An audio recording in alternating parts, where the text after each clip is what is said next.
छत्रीच्या दुकानावर गेली. छत्रीच्या दुकानावर गेल्यावर तिने काय केलं, मामा म्हणली छत्री केवढ्याला? मला 100 रुपयाला. 100 रुपयाला आहे म्हणल्यावर तिने काय म्हणली, 50 रुपयाला देता काय सांगा? पण देतो, 50 रुपयाला द्या. बाई म्हणला तुझंही राहू दे माझंही राहू दे, 80 रुपयाला घे मला जाऊ दे. नाही मामा म्हणली आता 40 रुपयालाच दे.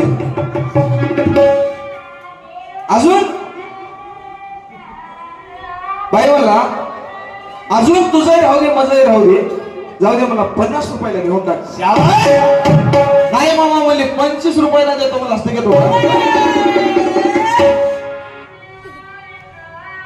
बाई म्हणला तू आता लईच याच्यावर आलीस मला, अटीतटीवर काय कर मला